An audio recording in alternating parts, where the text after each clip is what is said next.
long weekend. Still, we're all here. First of all, a big thank you to Swami Atmavidyananda, also known as William Scott. He has agreed to be our speaker because this is getting a long weekend and everything. We meet here once a month, first Sunday of the month. Bhakti Vichar Manch is a non-profit entity, and our only business is to organize monthly lectures. And we've been doing this for now on and off for 10 years, but very consistently for 2.5 years. And we have had about 25 speakers so far. And this is the last lecture for the series for this year. And next year we will start again on January 5th. The next lecture is on January 5th. And today's a little bit about the speaker today. Swami Atmavidyananda is a Swami of the Ramakrishna Order of India. He joined the order in 1978 and took the final post in 1990. Currently, he is a Swami in the Vedanta Soci of Southern California, and he's also an organist and director and composer there. He was born in 1949 in Los Angeles. He received his BA in mathematics from Occidental College and a master's from Stanford University in teaching. And he is very heavily involved in the university setting, and that's how we got to know him. He served as the president of the University Religious Conference at UCLA for 4 years. And now currently he is the UCLA campus minister for Hinduism at USC. And he has been very heavily involved in the DCF conference that was organized about a month ago. And Swami Atmavidyananda is also a composer. He has several interesting compositions, and one of them is Ramakrishna in song and a symphony based on songs to Lord Sri Rama. Is it Lord Sri Rama or Ramakrishna? Ram songs. Okay. And it's very interesting to see that side of his work as well. And we are all very happy to welcome Swami Atmavidyananda today.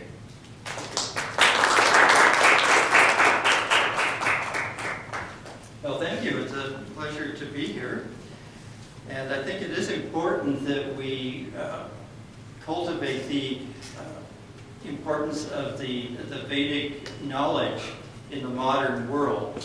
In the West, too often we tend to compartmentalize things, and especially in a secular society, we tend to want to put religion over in this compartment and science over in that compartment.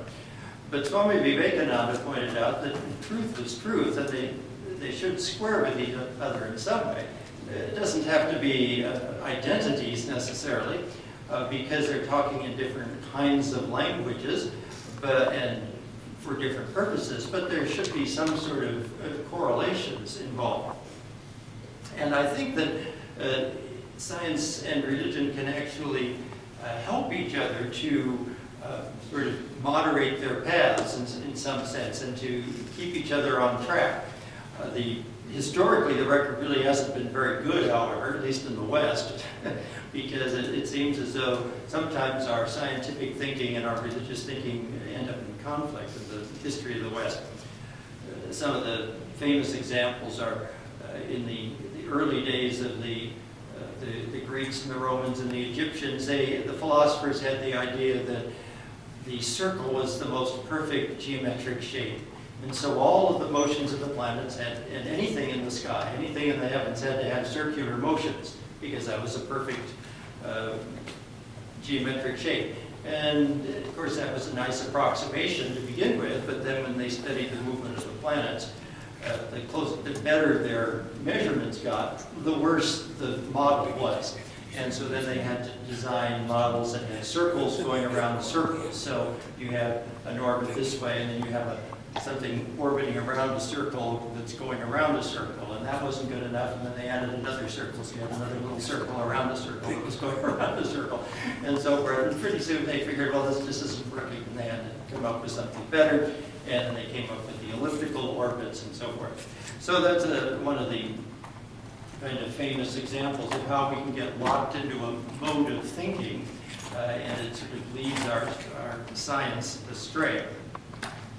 And then, of course, working the other way, Newton's laws were so fantastically successful at explaining so many different kinds of phenomena in the universe, well beyond what he had ever envisioned them doing, that pretty soon people figured that Newton's laws would explain absolutely everything, and that the whole universe was just a giant clock, and if there was a God, all he had to do was wind the universe up and let it go, and everything would be predictable after that. And if you could tell where everything was in the universe and where it was going, you could predict where it had been and where it was going to go in the future. So everything was totally predictable with that model. But as they began to look closer at the phenomenon of light and looking at the mysteries of that, they were struggling to come up with a model that was working. The more we learned about electricity and magnetism and the electromagnetic radiation, which light is a part of that spectrum, they realized that we could... Sorry. Hello. Is that God speaking? So we got better and better models for electricity and magnetism, but they didn't square with Newton's laws. And we had models of light that said that it was made of particles called photons, and then we had other models that said they were made out of waves, and that they weren't particles, but they were waves, and then they had to have some sort of medium that they were waving in. And so they tried to figure out what kind of medium they could be waving in, and it turned out it had to have a tensile strength that was many times greater than steel, and yet you could wave your arms through it and not notice it. So that didn't make a whole lot of sense either. So these kinds of things get us into trouble, and of course, unfortunately, it was just after Swami Vivekananda's passing away that they were able to solve some of those mysteries of physics with the ideas of quantum physics and relativity theory. And it turned out that light didn't need a medium to travel through. It wasn't traveling through anything. It was really something quite different. And that the whole nature of space and time was not what we expected it to be. So we'll talk a little bit more about that later on this afternoon. And it turned out that the nature of the atom wasn't what we expected either. That it wasn't really made up of just little tiny solid particles that were predictable like billiard balls moving around, that it was something else entirely. So these were some of the problems that have taken place. And we can see that science and religion don't always help each other in a very constructive way. I think in the university settings, some universities are allergic to religion. And they don't, because they think of it as the superstitions of the past when people didn't know any better, so that it's pretty much all just mythology. You see, that's a very misunderstanding of what the role of mythology is for. And the thing that appeals to me about Hinduism, see, you were all born in India, or perhaps, or at least with Hindu parents, and so it was natural. But for me, of course, my parents did take me to the Vedanta Center, so in some sense I was sort of born into it as well. But I'm completely exposed to another culture from the very beginning as well. I went to an Episcopalian school and so forth. So it's a little bit different for me. But in the West, this idea that mythology is somehow just old superstitions that had no value really is not a correct view, in my opinion. And it was people like Joseph Campbell that really brought that understanding to the West. But in Hinduism has always been able to retain the whole spectrum of religious thought, from the most rational to the most poetic and the most symbolic kinds of explanations of religion, all in one unified whole, seeing that they were all just different pieces of a great, giant, mysterious puzzle that was laid in a transcended our ordinary ability to understand things. And really, Hinduism is the only faith that's been able to do that I can see. And so I think it's very fruitful in to look at how some of the Vedic ideas might enlighten some of the current problems in physics. And I think the two areas that are in the worst trouble at the moment are the cosmological model of the Big Bang and the ideas of consciousness. In the Big Bang model, it appears to me that people are not being very objective about the information that they get, and that they assume that the Big Bang model is correct, and so whatever data comes in, they have to reshape the model to make the data fit. And so it's sort of interpreting all the data in terms of the model and insisting that the model must be right. And so you find these statements in the popular press that things like dark matter and dark energy have been proven to exist. But what it really should say is that if the Big Bang model is correct, then there must be something like dark matter and dark energy. If the Big Bang model is not correct, then you don't have to postulate these things. We don't have any other evidence. There's no other independent evidence of dark matter and dark energy, except that the Big Bang model as it is currently proposed simply doesn't work without it. So the other possibility is the model's wrong. And so that really, I think, needs to be examined. But the physical scientists are really a step ahead of the biological scientists, because I think the biological sciences are still a little bit under an inferiority complex, you could say. In the 1800s and early 1900s, the physical sciences reigned supreme. They were explaining so many phenomena with great precision, lovely mathematical equations, and you could predict all sorts of things, and then you could run experiments and they would come out right, and it was very exciting times. In the biological sciences, how do you model these things with mathematics? How do you get equations that explain physiologies and genetics and so forth? It was a much different kind of phenomena. And psychology was even worse. Can we even call it a science? A science of psychology. Does it belong in the humanities department or the science department? Well, we've come a long way, and of course we can explain a lot of things in the fields of neuroscience and medicine and psychology that we couldn't 100 years ago. We've come a long way since Freud and so forth. But because of this sort of inferiority complex, they're even more allergic to anything that smacks of religious beliefs. They want to be completely materialistic. They want to be able to explain everything biological in terms of a physical, material reality. And I think that's a mistake.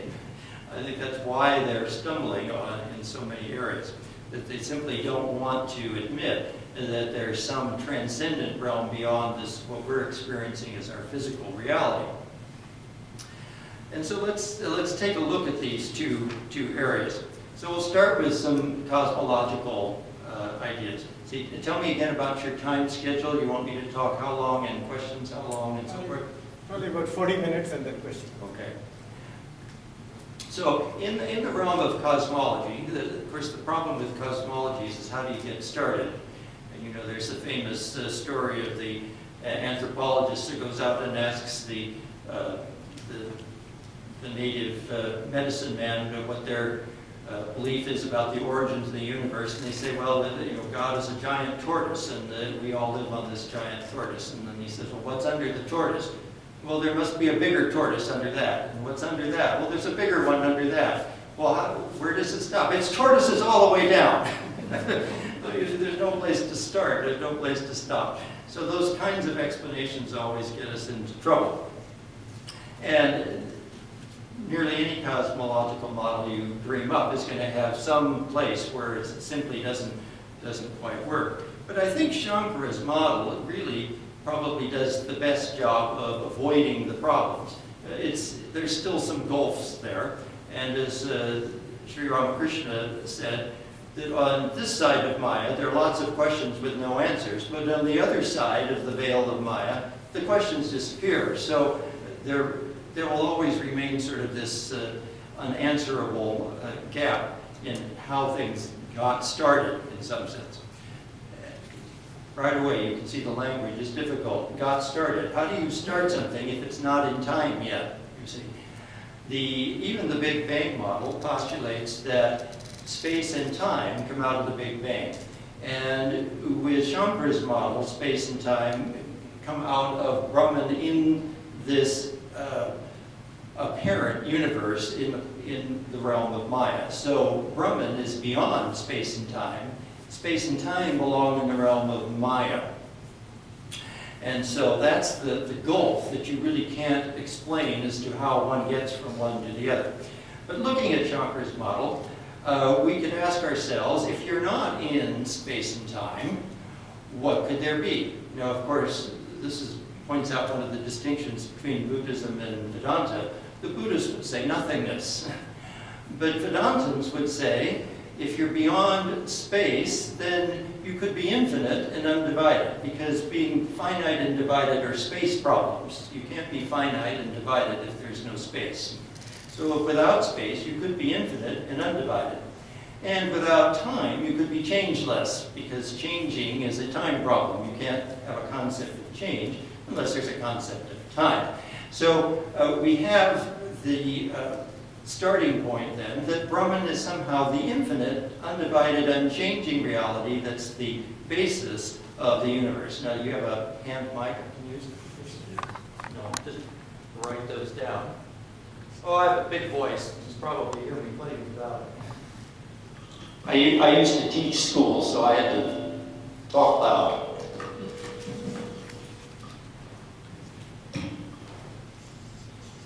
So we have Brahman. That was Brahman. Should I hold it closer? Is that better? Or hold it closer? Or worse? Want me to just yell?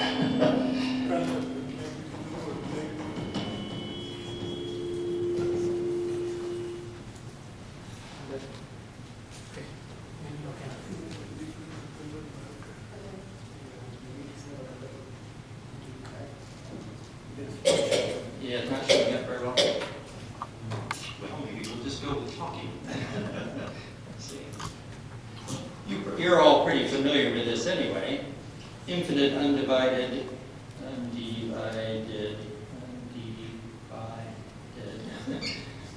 and unchanging.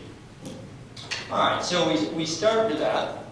And of course, what Shankar said was that the veil of Maya makes us misperceive this. So then the question is, well, how do you misperceive the infinite, undivided, and unchanging? Now, of course, his famous example is the rope and the snake. You see a rope, but you fail to see it correctly, and you jump to the conclusion that it's a snake. Some people object to that because it predisposes a knowledge of snakes and ropes and sticks and other objects in the universe. But we can get around that difficulty by simply noting that if you make a mistake about the infinite, there's really only one thing you could mistake about it, and that is to say that it's finite instead. There isn't any other else there. So if you mistake the infinite, you end up with finite. If you mistake the undivided, you end up with divided. And if you mistake the unchanging, you end up with the changing. And of course, the interesting thing is that's exactly the kind of universe we see here. It's all divided up into different objects, and it's all moving around and changing all the time. Nothing stays the same. And it is finite. Now, of course, many people think that the universe goes on forever. But our current view of the universe is that there's a boundary to the universe. And it's an interesting boundary. It's an observable boundary. You see, this is all an observed universe. Shankar's whole thing is an apparitional universe. It's something we're perceiving. It's not an actual universe. It's a perceived universe. And this really fits the physics that we have, although most people just don't think that way, so they don't think of it that way. But you see, the reason there's a boundary to the universe is that everything appears to be going away from us in space, And the further out you look, the faster it's going away. And so pretty soon, things are going away from you so fast that they're going at the speed of light. And the speed of light, if something's going away from you at the speed of light, no radiation from that object can then come back to you, because they simply can't go any faster than that. And so things simply disappear from your universe when they reach speeds that are beyond the speed of light. So the universe really does have this observable boundary to it of about 13 billion light years, something of that nature. It varies from year to year, maybe 15, 13, 18. The numbers change every once in a while. But those are the estimates. Now, of course, if you think this is an actual universe, you think, well, there's just stuff out there that's beyond our perception. But in this model, we don't have that problem. There's no stuff out there that we can't get a hold of, because it's an apparitional universe. And what happens, in my opinion, is that as things go away from you in space and go faster and faster and faster, their energy gets redshifted. Does everybody understand redshift, or should we talk about redshift? Redshift is the phenomenon that as something goes away from you, the radiation from it gets stretched out, and the wavelengths all get redder and redder and redder, or longer wavelengths. And the wavelength of the radiation is a reflection of the energy of the object. And the energy of the object is a reflection of the mass of the object. And so everything that you see running away from you at very high speeds in space ends up redshifted so that its energy is very, very low. And now we've got to talk about something else. Our modern physics has very interesting properties. There's something called the Heisenberg uncertainty principle.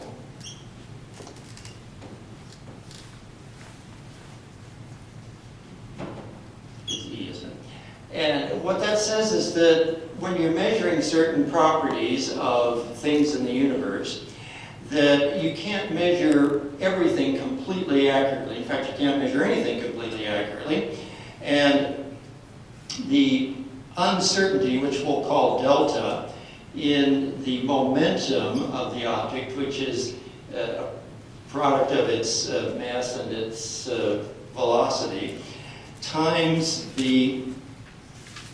where it is, which we'll call S, I guess, its location, always has to be greater than or equal to a constant.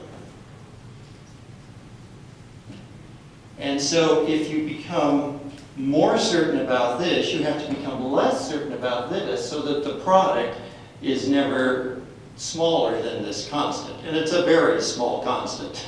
So you're not going to notice it with people or anything like that. This only happens with small particles. But so if you think of these particles going away from you in the universe, and if their mass is getting close to zero as seen from you, or their mass energy is going towards zero as seen by you, that means you have to become completely uncertain about where they are. Because if something goes to zero, you can't be very uncertain about it. Okay, I mean, I could mistake your weights by a pound or two or a couple of kilograms, but I couldn't mistake this by a couple of pounds because it doesn't weigh enough.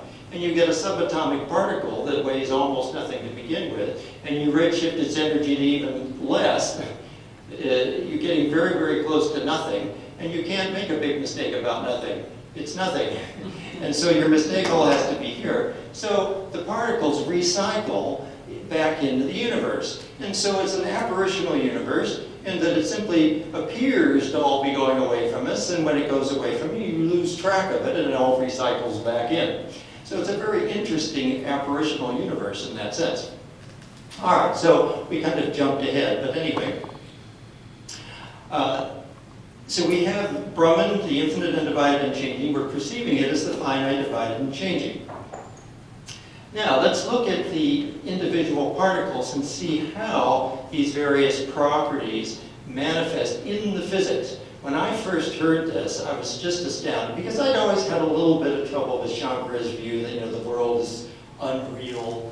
But then I used to have to teach chemistry, and I'd have to explain things like the uncertainty principle and the electron cloud and that sort of thing. And that always gave me some trouble too. And when I first heard this, I thought, oh my God, the universe really is unreal. And it's right there in the physics, and I didn't see it. So this is some very interesting things. The model that I see of the universe is that the universe is coming out of the oneness of Brahman. And when it comes out of the oneness of Brahman, it has to manifest in pairs of opposites. Things like up and down, hot and cold, left and right.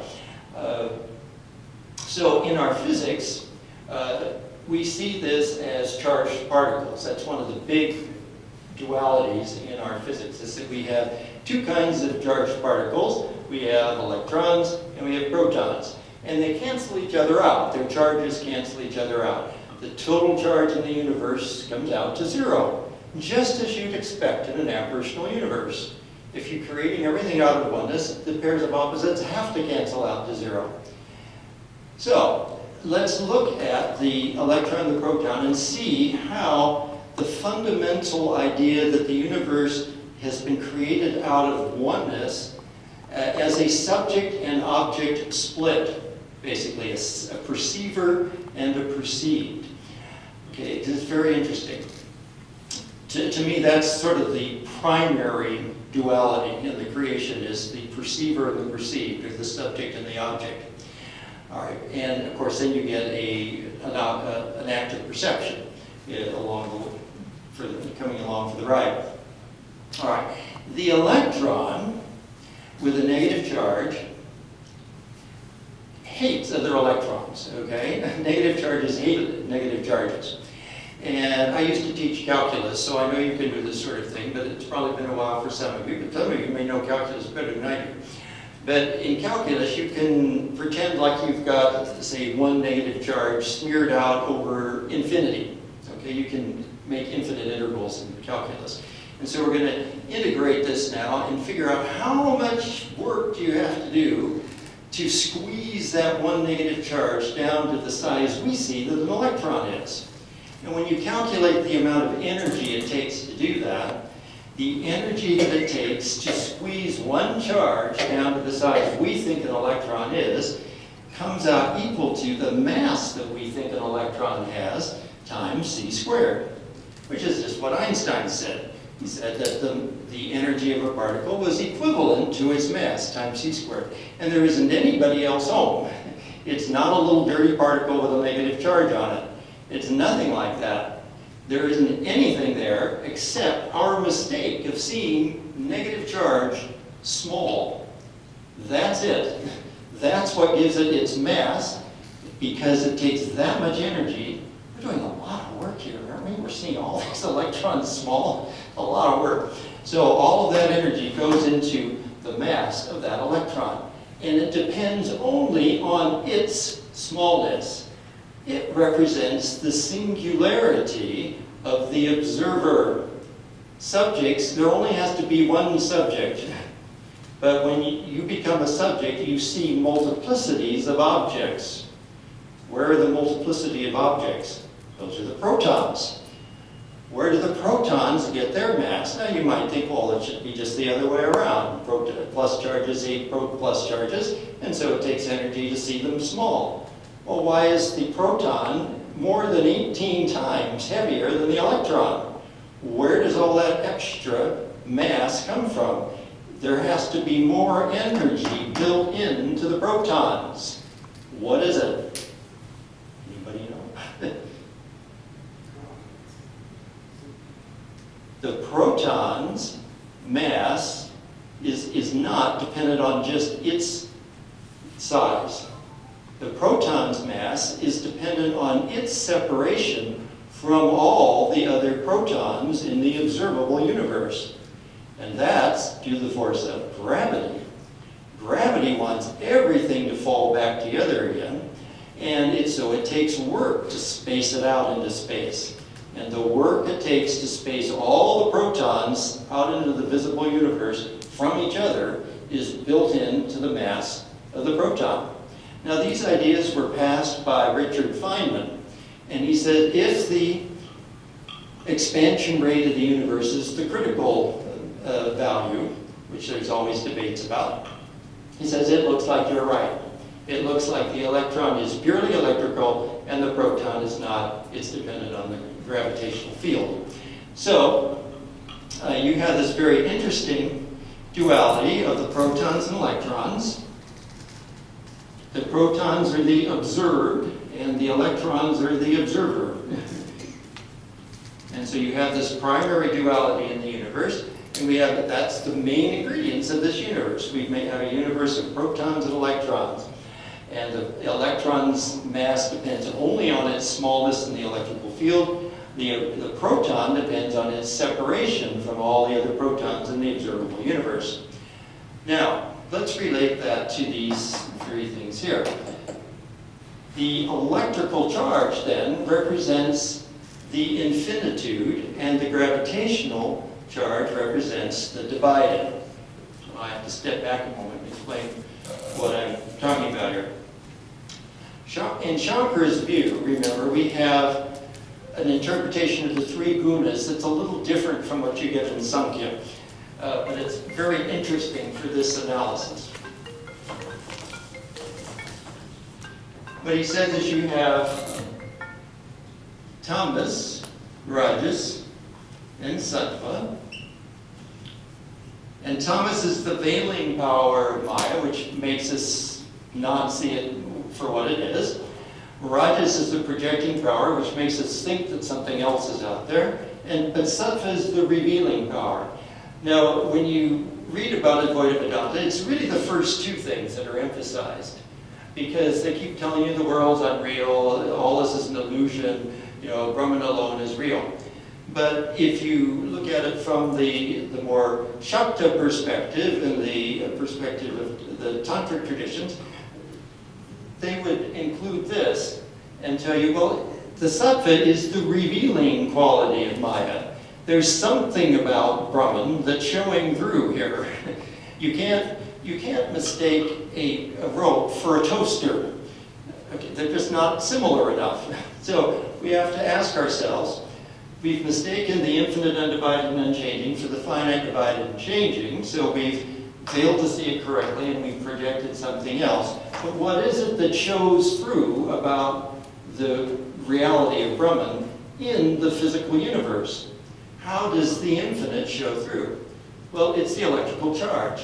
The electrical charges want to be as far apart from each other as possible. That's the infinitude showing through in the physics. How does the undividedness show through? Well, that's the force of gravity. We mistakenly see everything spaced out all over the universe. But because of the sattva quality, it wants to all fall back together again into oneness. So we have the undividedness as gravity, and the infinitude showing through is electricity. The unchanging shows through as inertia. Everything in the universe would just sit there if there weren't some forces acting on them. And if they're already moving, they just tend to stay moving unless something comes around to stop them. So that's the inertia. So the unchangingness of Brahman shows through in our universe by the process of inertia. So we have this interesting model, just starting out with this idea that Brahman is beyond space and beyond time. That gives us the infinite, undivided, and unchanging. We've mistaken it, so it has to be finite, divided, and changing, and that has to show through in the physics. All right, so we have a completely apparitional model of the universe. There's no actual electron. It's just our seeing the infinite as small. There's no actual gravity. It's just us seeing the undividedness is all spaced out. So naturally, all has to want to fall back together again. All right, so let's see, where do we go from here? Sort of wandering around in a different order, so now I have to figure out where I'm going to go.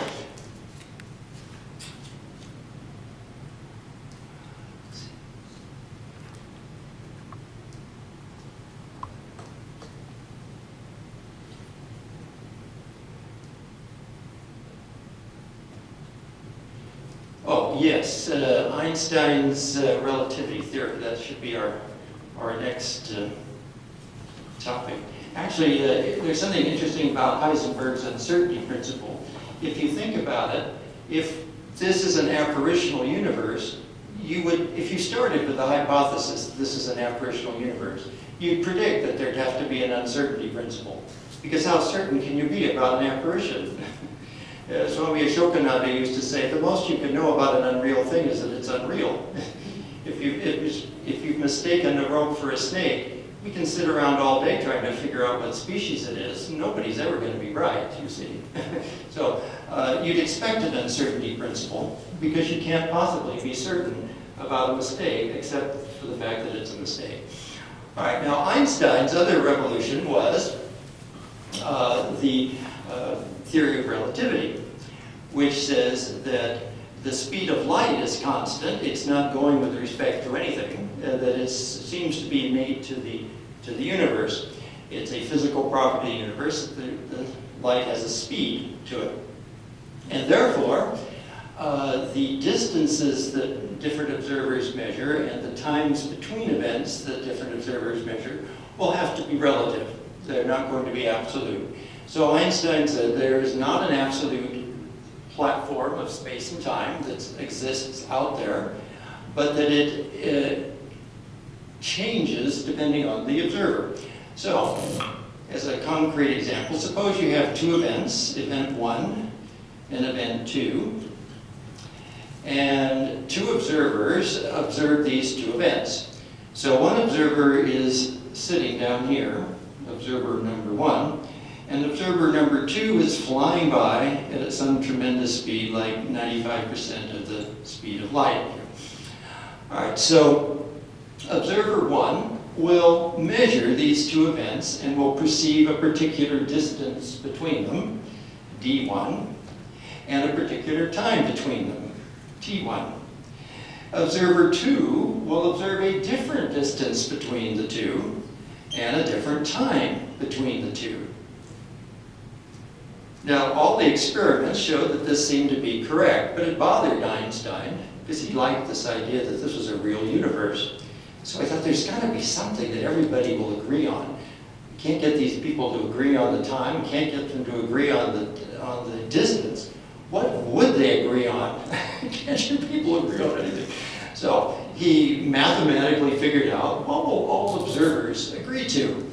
And he came up with this combination of space-time called separation, which is the distance squared minus the time squared.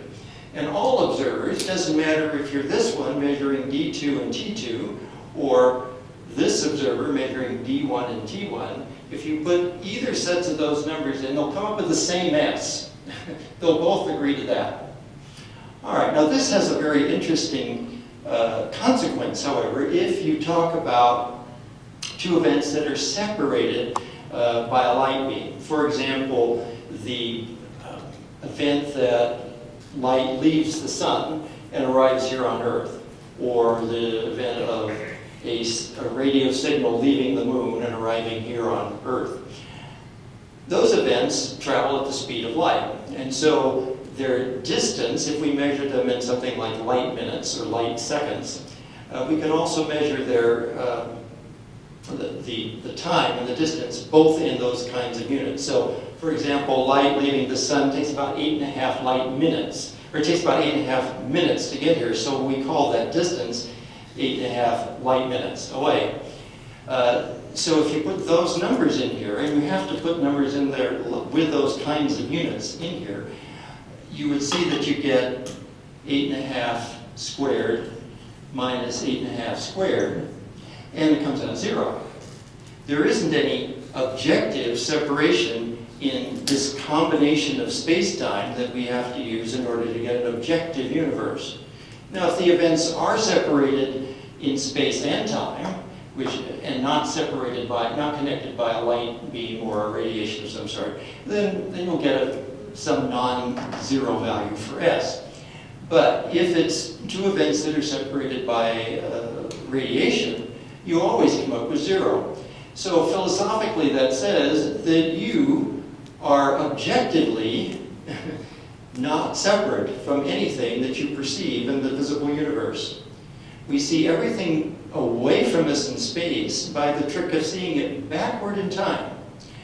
Now, let's examine this idea from this point of pairs of opposites. We started with this idea that Brahman is this oneness, out of which this universe somehow appears like a magic show. And so this appearance is pairs of opposites. So if we got one pair of opposites with subject and object, and then electrons and protons, what about space and time? It appears that space and time are going to zero in this equation.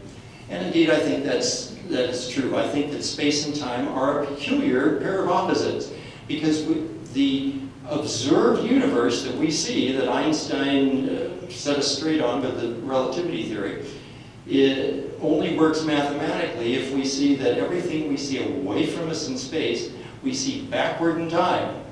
We don't see anything now. We see it all a little time ago. Now the time is so short we don't notice it for most of the things. But when I take the telescopes out and let people look through them, you can talk about these things. You can say, okay, we're not seeing Jupiter now. We're seeing it about 40 minutes ago. We're not seeing the moon now. We're seeing it at 1 1/3 seconds ago. We're not seeing Saturn now. We're seeing it an hour and a half ago. So who knows what happened in the last hour and a half. So this is the peculiar way this universe is created. It really does look like it's an apparitional universe. We perceive this universe to be away from us in space and backwards in time. But mathematically, we can see that it isn't separated at all. That space and time go to zero, like a pair of opposites. We see everything made up of electrons and protons. But the electron is just the infinitude, seen as small. And the proton is just the undividedness, seen all spaced out. And it would like to be all back together again, and that's why there's the force of gravity. And the electrical charges would like to be infinite, and that's why there's electrical charges. And that's why they hate each other. Now, of course, protons like electrons, but that's a different story. So, it really does appear that the physics is now the physics of an apparitional universe. It's not an actual universe. And quantum mechanics says the same thing. Quantum mechanics dealt with the problem of what is the electron doing inside of that atom. We've gotten this model that an atom is basically made up of a proton and an electron. Proton's positively charged, the electron's negatively charged. The simplest one is hydrogen, and a hydrogen atom has a proton in the middle and an electron somewhere. Now the original model said, well, it must be like the planets. The planets are running around the sun, and they keep their distance because even though the sun's pulling on them with the force of gravity, their motion keeps them from falling into the sun. So we figured, well, that's what the electrons are doing. Trouble, trouble, trouble. The laws of electromagnetism prevented that, because when you have an electrical charge in a circular orbit, it's essentially changing direction all the time. So there has to be some force changing its direction all the time. But when it does that, it loses energy. It can't travel that way without losing energy. So this model would have had the electron falling into the proton in a split second. And it didn't do that. So there had to be something else going on. And so they came up with this weird model called quantum mechanics, that the electrons could only exist, and the protons too, but for now we'll just stick with the electron picture. The electrons can only exist in certain energy states. They can't just exist in any old energy state, but they have to be in certain quantized energy states.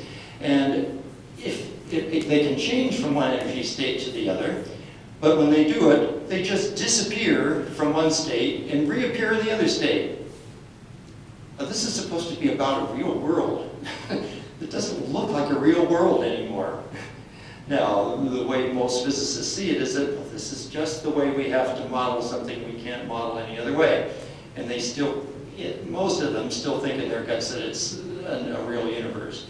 Some of the more philosophical ones recognize that this was a very spooky universe and there was something very, very deeply mysterious about it. And I think it's because it's an apparition. To me, it's just screaming apparition. I mean, how can this be a real universe when things disappear from one energy state and reappear at another energy state? That's what a magic show does. That's what an apparition does. A ghost or an apparition doesn't have to get from one place to another. It can just appear anywhere, and it just disappears.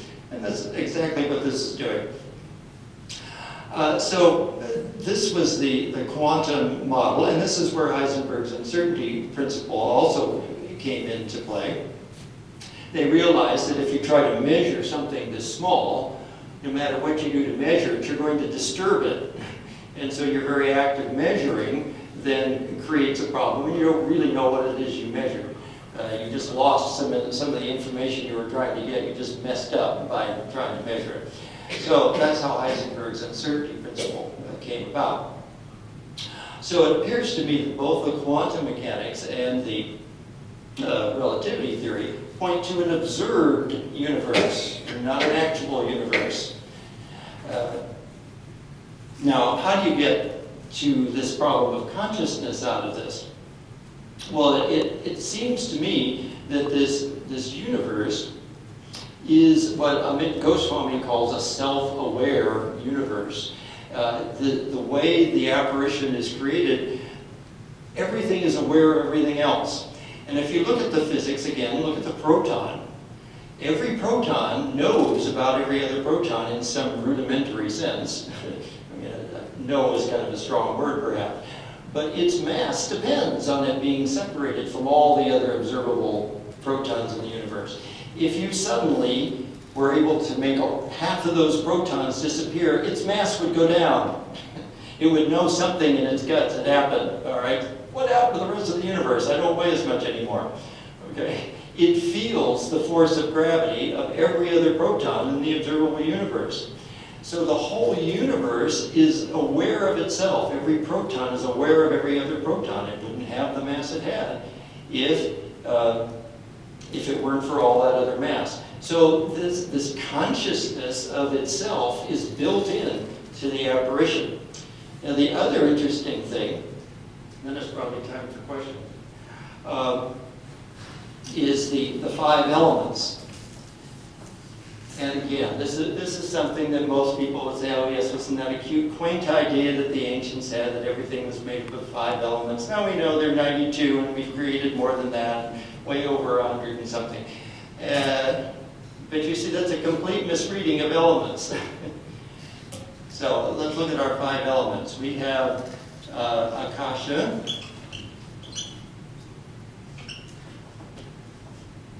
and let's see, what do we do next? Vayu, Tejas, Up, and Prithvi. All right, so these are the 5 elements.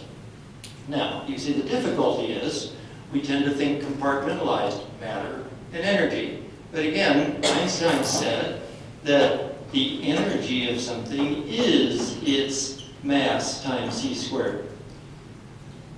This equation is not terribly well understood by most people. They think that means matter can be converted to energy because we talk about nuclear weapons and atomic energy plants and so forth, and we use some sort of nuclear fuel, and because of the change in the mass of the fuel, we get all this energy out. And that's true. That's all very true. However, it ignores the fact that when that energy gets picked up by something else, those things get a little bit more massive. But you just don't notice it. All right, so take, for example, an atomic bomb. Let's use a hydrogen bomb. You take this little tiny bit of hydrogen and you change it to helium, and the mass changes by this incredibly tiny amount. And you get this enormous amount of energy out of it. That energy now is going to be spread out over maybe, 15 cubic miles of stuff, all of which picks up that energy. It picks up the heat and the radiation and the radioactivity, and it moves around. It's got kinetic energy. It's got all sorts of energy. All of that stuff weighs, or is more massive because of its extra energy. If you take an old a spring, like a grandfather clock or some sort of wind-up clock or something like that, if you wind it up, it's more massive. Now, you're never going to measure that kind of minuscule amount of energy. This c is an enormous number, and you're squaring it. So the conversion factor here is enormously large, and we just don't have any kind of scales that are sensitive enough to pick this up. But that's what Einstein's equation says, is that the energy of an object is its mass. So if you make it more energetic, you make it more massive. If you put more kinetic energy into it, it becomes more massive. All right, so Akasha, Vayu, Tejas, and Prithivi. The other problem with this is the translators from the Sanskrit into Greek into English didn't do a very good job. They used examples of some of these things, and they missed the point. Okay, Akasha is, I think, related to gravity. Now that you might think, well, how do you get that? Well, fortunately, the scriptures related these things to our sense organs. And Akasha is related to our ear. Now, I know a lot of people think, well, then it should be sound. If it sounds a much less fundamental kind of energy, you have to have matter around before you can even talk about sound. But your ear also senses your position in the gravitational field. And so I think gravity matches up with Akasha. Now, Vayu is not air, it's wind. It's the energy of the moving wind, air. That's the point. It's not the air. It's the movement of the air. And so this is kinetic energy. Tejas is not fire. Anybody that knows even a little Sanskrit knows Tejas is not fire. Agni is fire. Tejas is something that shines. It's radiation. And fire is a nice example of that, but it isn't the same thing. So this is radiation. Op is water, and Prithivi is earth. And what energies are we going to put with those? Well, the earth is a giant what? Magnet, yes. So that we only got one left. What are we going to put for water? What's another fundamental force or energy? Force is an old term, shouldn't use it, huh? Electricity, good. Electricity. All right, yeah, it's really not a bad example. Water is a polar molecule. It has one end that's more negative and another end that's more positive. This is associated with your tongue. Okay, your tongue senses sweet, sour, and bitter. And everything that tastes sour is an acid. And every acid has a proton, a hydrogen ion, which is just a proton. It's just electrical. So this is electricity. Your nose is associated with the earth element. And smells are the process of you detecting an odor are related to the way the bonds in the molecules are structured. And those bonds have to do with the magnetic fields around the bonds and so forth. It gives the molecules their structure. And if you get two compounds that have similar structures due to the electromagnetic bonds in there, they'll smell the same. So this is associated with your nose, it's associated with your tongue, it's associated with your eye, this is associated with your skin.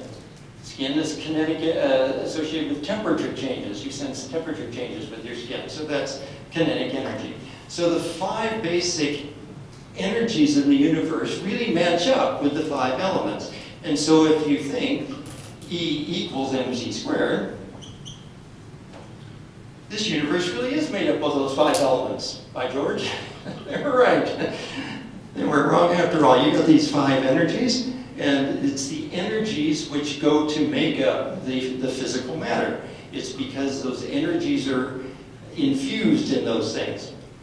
And our sense organs, you see, that's when you get to the study of consciousness, which is kind of like a whole other topic here.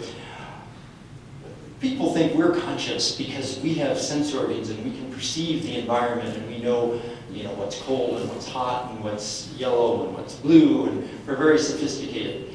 But you have to stop and think, why can I have an eye that can tell one color from another? How can I have a tongue that can sense protons? How can I have skin that senses temperature changes and so forth? Well, it's because the atoms can do it. Atoms respond to these 5 things. Atoms are aware of gravity. Atoms are aware of radiation. If you shine radiation on atoms, they'll either absorb some of them, they might bounce some of them back, they may absorb some of them, re-radiate something else. They respond in some way. They have an ability to respond to it. They get moved around by kinetic energy. They get moved around by electricity and magnetism. So they respond to all these things, and it's only because atoms do that that we can develop organs that do that. You can't just develop an eye out of a vacuum. You have to have atoms that can do something. And it's just this very sophisticated arrangement of the molecules that allow us to have these rather sophisticated organs. And just ask a biologist, that you can see in evolution how these sense organs have developed from more rudimentary things. And it really goes all the way back to the atom. So my view of the universe is that consciousness is really sentiency of some sort. Consciousness is kind of a misused word. It's got way too many meanings and it's too broad. But there's a basic sentiency in the universe, and that it's aware of itself. And that so consciousness is an emergent process. It isn't an epiphenomenon. It doesn't just somehow arise magically out of the physical brain. There's just way too much evidence that just doesn't fit at all with that materialistic model. The neuroscientists want you to believe that your brain creates your mind and all your thoughts, and when you die, that's it. And there's just so much evidence that points that cannot possibly be correct. Near-death experiences, past life experiences, people being able to send mental telepathy, people having out-of-the-body experiences, people with multiple personalities, hypnosis. There's just an enormous amount of literature that's been amassed that shows that the materialistic view of the mind, it couldn't possibly be correct. And yet they still cling to it. And I've heard taped lecture series, and they say, yes, well, we're working on the problem, and I'm sure in another decade or two we've made great progress, and we will find that there's a source of consciousness in the brain, and we'll be able to isolate it in there, and we'll be able to find out which neurotransmitter it is that gives you this sense of self and so forth. I just think it's, yes, there will be neural correlates, and there'll be things that you can relate back and forth, but the fundamental nature of consciousness is not an epiphenomenon of matter. It's an emergent property from the fact that this whole universe is created from Brahman. And Brahman has this consciousness aspect built into it. That's the other way to describe Brahman, is that it's Chit Ananda, and that Chit is knowledge or consciousness. So that awareness, that knowingness is built into the fabric of the manifest universe. And that's, Swami Vivekananda and his teacher Sri Ramakrishna, they blended these ideas to the point where you don't even realize, if you're new to Hinduism and that's the first thing you read, you're not even aware they're blending these two things together. It's done so seamlessly. But for some people that perhaps are just schooled in one or the other, they might see that there's some conflict or that places where things don't match up. But to me, it all matches up quite beautifully. You start with this very Voitic idea that the world is a misapprehension, and you get the infinite, undivided, unchanging seen as finite, divided, and changing. But in the process, this consciousness comes right out. It's built in from the beginning. And so you get this more Shakta view coming into this Advaitic view, which is really the way they did it. They had these two views married together in their teachings. All right, so I'm sure I'm over my time. So did you want to ask questions or have a discussion? What's your website name and the YouTube lectures of yours? Oh, I don't really have a lot of lectures on YouTube. I think they might have put some on from Providence, so I did do some, but I haven't looked at it myself. But it's probably on the Providence website. But yeah, I'll have to Google myself and see where I am. I don't know. But the Providence Vedanta Society might have something. A lot of this information I got from John Dobson, who has a book called Beyond Space and Time.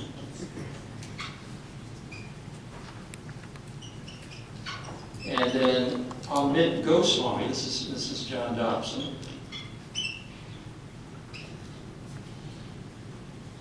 And then Amit Goswami, he has a whole series of books. The first one was The Self-Aware Universe, and then there's one on reincarnation, one on creativity. I don't know, I can't remember the names of them all, but there's quite a series of them.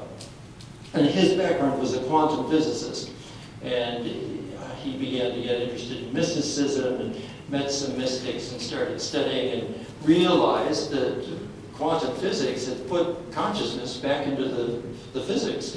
And so he was studying consciousness from that angle, and he now sees creativity coming from this quantum uncertainty, basically, that you have this ability to guide things because they're not all fixed and deterministic. So it's a very interesting read. I'm not real clear. He's got this concept of the quantum monad, which is sort of his idea of a jiva, or a self, and that's what reincarnates and so forth. And that concept is not clear to me yet. I'm going to have to reread him a few times to make that clear. Yes? I was briefly talking to one physicist, George Sudarshan, and he was commenting about Amit Goswami's work. Yes. And he said that a little bit he tends to overstretch some of his ideas that will be difficult for a colleague from within the field to be able to validate the, it's an interesting Yes. way of explaining, Yes. but it's a model, that's all. So he had a fair amount of... Point, yeah. It's a very good point. I mean, and that's what pioneers with models do, is they tend to try to make everything squeeze into their model. And so their model may have some correct features, but it may not be complete, or there may be some things that need adjusting. And so rather than being like Cinderella's evil sisters and cutting off your heel and making your things fit into the shoe, sometimes we have to be a little more broad-minded and think, well, let's see how can we include all of this somehow and still get a comprehensive picture. But yeah, it's definitely worth looking at, but yeah, looking at it with an open mind and thinking, well, this may or may not be right. There's something that seems to work with this model, but some things that may not work. Yeah, so very, very typical. Yes, you can take a few minutes to explain the background of your own interest in Vedanta as well as the science. Yeah. Well, as I said, I grew up going to the Vedanta temple when I was too young to really understand anything. I was about 5 years old. There was no Sunday school or anything in those days. There were only a few kids, maybe 2 or 3 of us. So it wasn't like we could get together, and they were all different ages, and one of them was maybe 5, 6 years older than I was, and so forth. So pretty much I was just sitting there with the lectures, being a good little boy, not comprehending too much.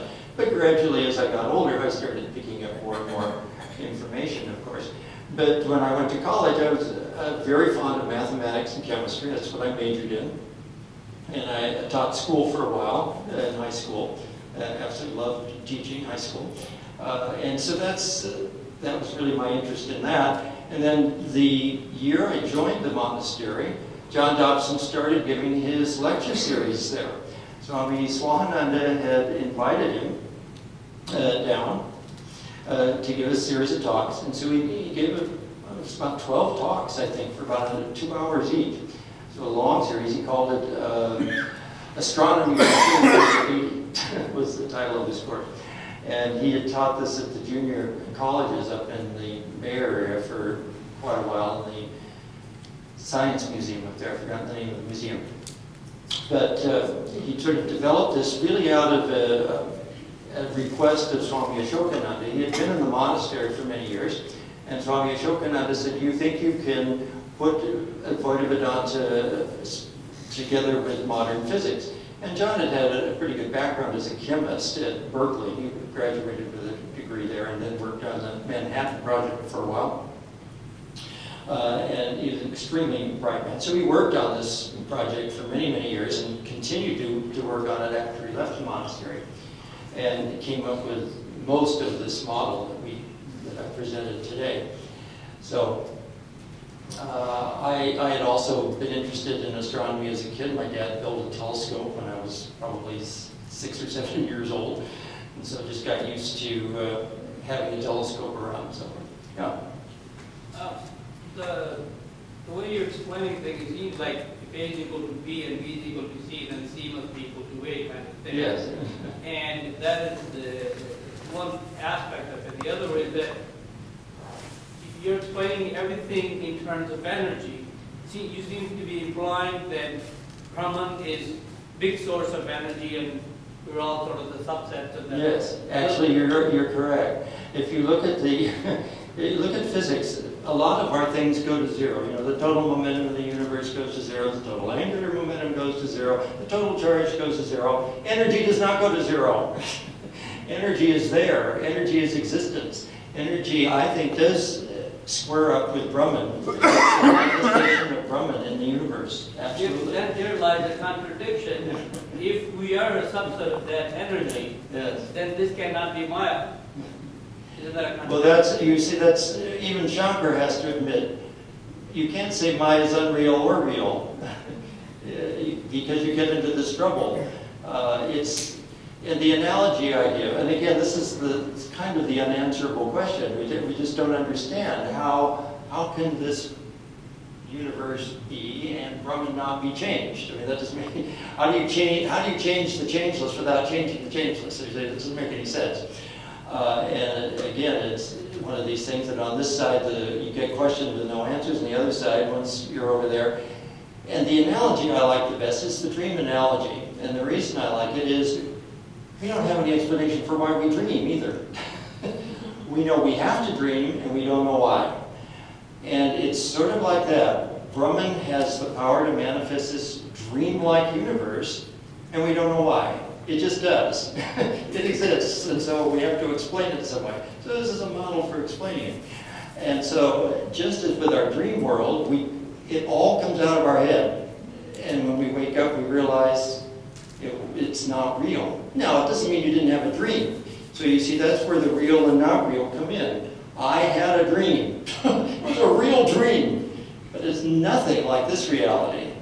And this reality is nothing like the reality of Brahman. And so it's that kind of analogous kind of explanation that works for me. But you're right, I mean, this is not really an understandable thing. That's why we have to turn to analogies and mythologies and so forth. Did you have anything else? No. Yes. I will just have a question, something a little different than this, because listening to this lecture, I think that we have to learn a little bit of science also. But how about your background in music? I heard that in the introduction that you have composed operas, and so just tell us more about your background and about something that what is your perception of the Indian classical music? Okay.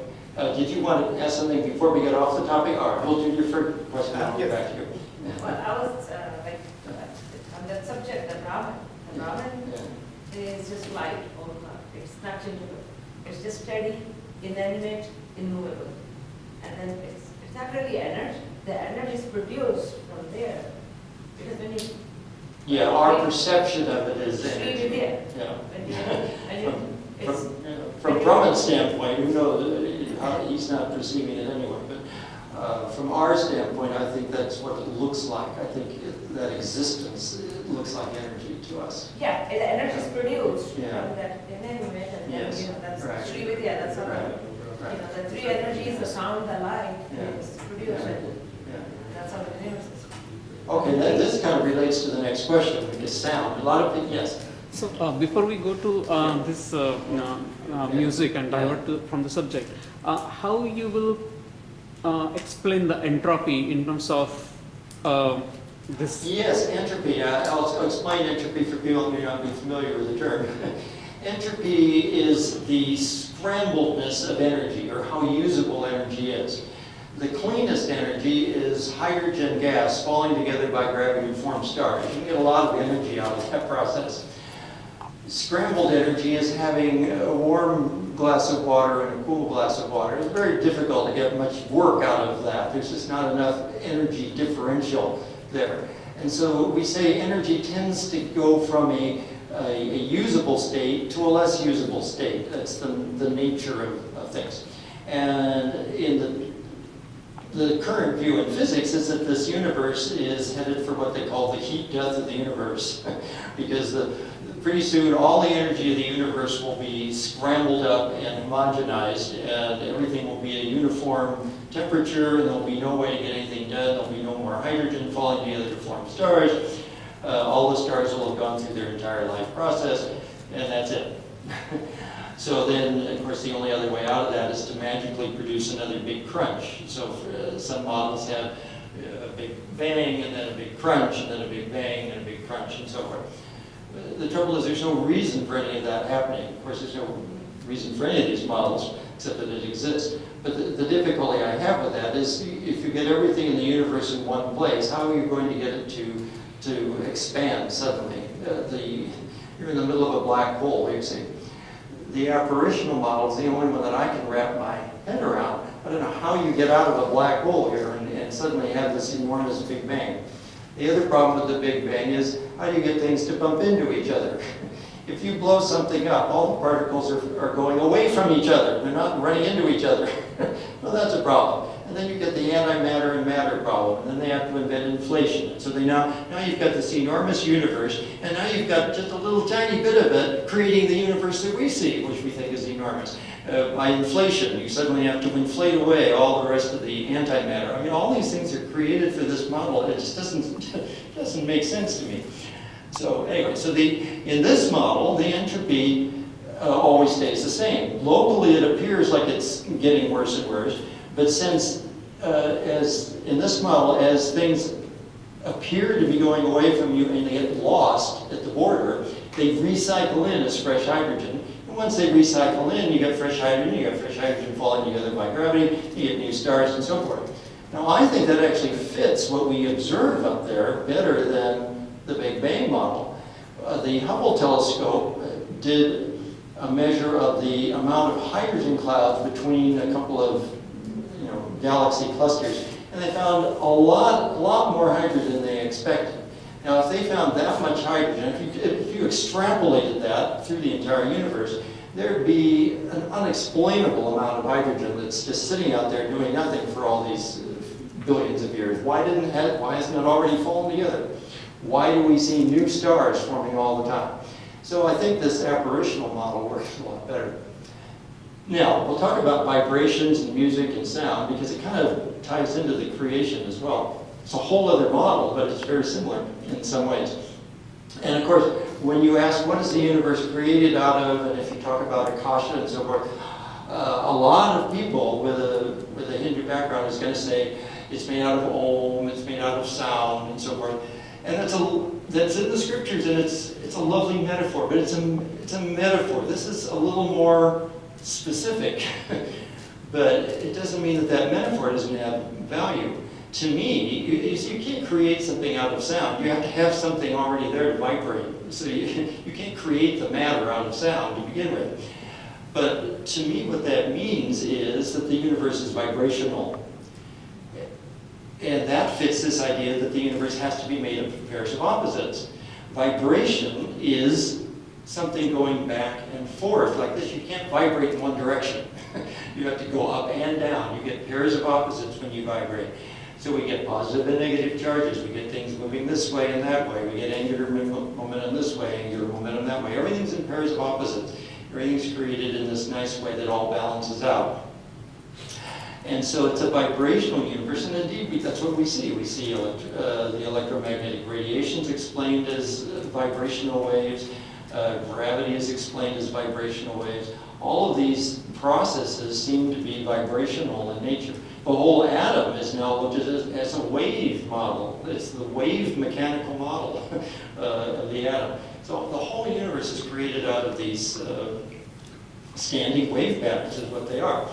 So this ties into why Om is such a wonderful symbol and a way to reconnect to that oneness of the creative energy of Brahman, out of which the whole universe is apparently manifest.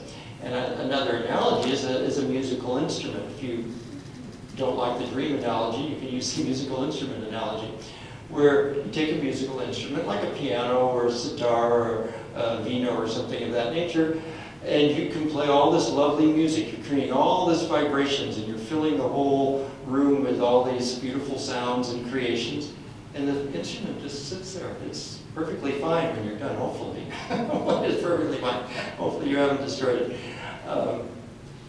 And so that's like this universe. The whole universe is created out of this vibration of, from the oneness, floweth all that is, and yet it's just this vibrational, apparitional kind of creation. So it doesn't do anything to Brahman. Brahman is still there. And so sound, you see, has this interesting characteristic that we perceive things with vibrations that are multiples of each other as related. So if you take something that's vibrating, say, with a wave like this, something that's waving twice as fast. Let's see if I can do this correctly. Anyway, two waves instead of one.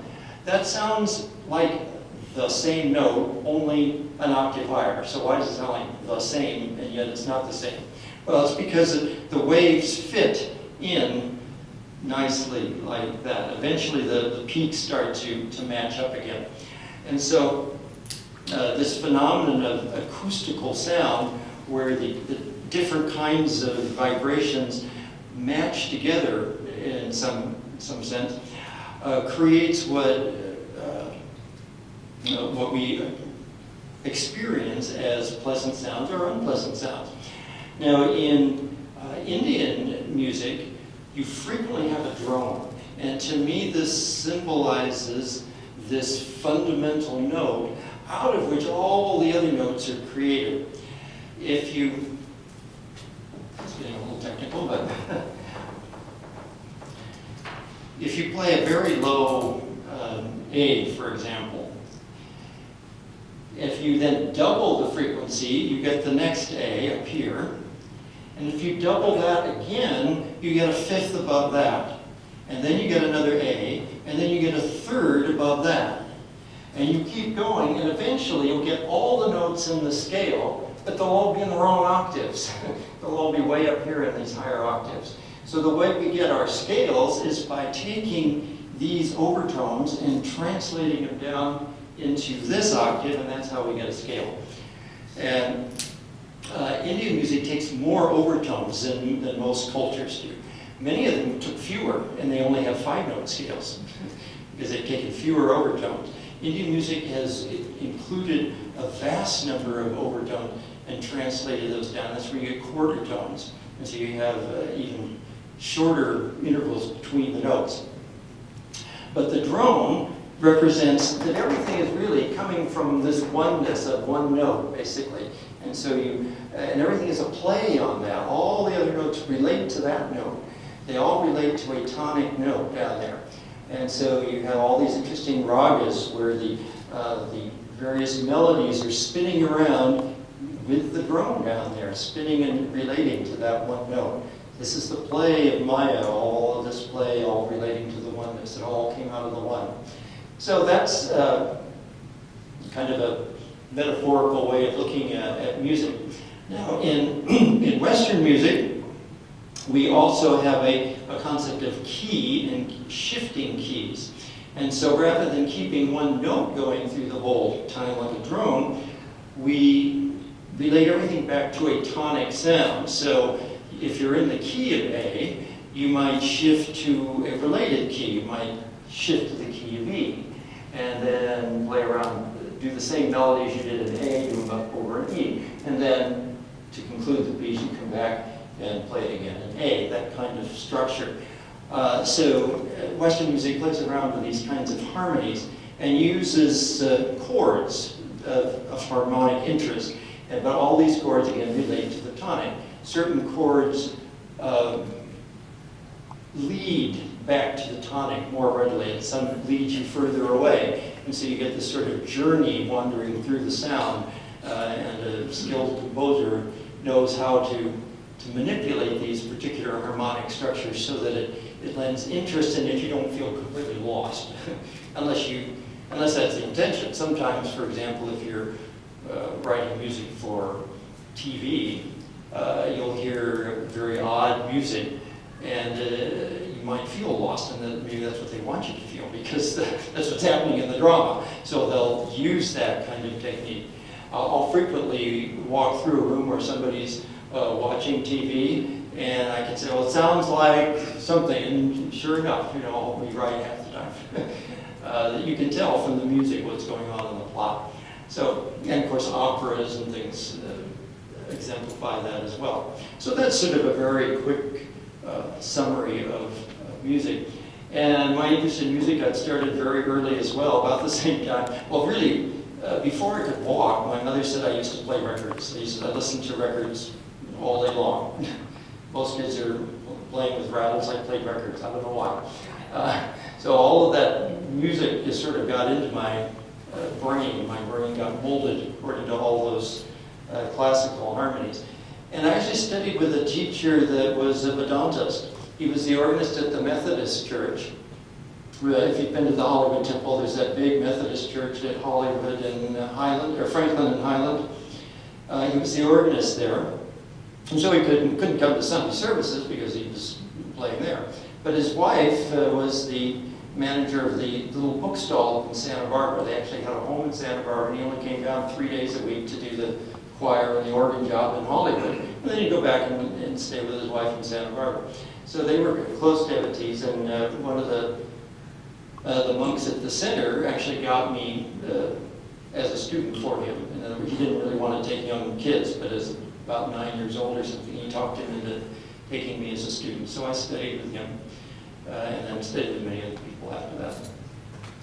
Didn't study a lot of composition, though. I took basic harmony and counterpoint in college, but that was it. I never took orchestration, never took composition and such. But just kind of did it by ear. So, yeah. So, Swamiji, looking at it this way, this way of trying to combine modern physics and Vedanta has, what implication does it then have for half length? Does it have any bearing on that? Well, to me, it really brings home the point that there's a divinity innate in everything. You can sort of train your thought to think that the Divine Mother really is immanent in the universe, that we're just seeing this wonderful magic show that she's putting on, and we're part of it. We're part of the magic show. That's the other thing that's hard to explain. Is, you can think, well, in Shankaraji, who's making the mistake? It's you, and who are you? Well, you're nothing but Brahman. And so you're into this kind of weird circular reasoning again. But from this idea of the Divine Mother's play, we're all part of this Divine Mother's play, and we're all experiencing this world. And it's the only way for us to know ourselves. It's like, how do you see yourself? You have to look at a mirror. You have to somehow get some sort of reflection. And it's not it's not you, it's just a reflection of you. So again, this universe is not Brahman, but it's a reflection of Brahman. And so we can experience that while we're in this condition, this human condition. And to me, I'm just reminded of this philosophy all the time when I see the way the world works. The other interesting thing is that if you see this world as a misreading of the infinite, undivided, and unchanging, you realize that not only has to show through in the physics, but has to show through in us. So what is it about us that is really infinite, and we think ourselves as finite? Well, that's our yearning for freedom. We think we're this finite being, and we're confined, and we can't do what we want to do, and so forth. And somehow we know that we're really free, and we want more freedom, and so forth. Well, that's our divine, infinite nature showing through. The trouble is we try to get it in the world, and it doesn't last. There's nothing permanent about it, freedom in the world. Same thing with the undividedness. We feel lonely, and we want companionships. You know, we do Facebook and Twitter, and we're in constant contact with as many friends as we can have. Now I've got 400 friends. Now I got 600 friends. Now I'm really in contact. I'm more at one with everybody. Or I want to get married, or I want to have a family, or whatever. So this is the undividedness, our instinct that we're really undivided, and we don't feel undivided in this magic show. So we're yearning for that. And the unchanging, that's why you're here. That's why you go to the temple. That's why you meditate. Because we're searching for that unchanging aspect of us. And we see ourselves getting old, we get sick, and then we get well, and then we have to change jobs, and we have to change cities, and then everything's always changing. But there's something about us that's not changing, and so that's our infinite, or that's our unchanging Brahman nature within us. So I think that's how it helps me.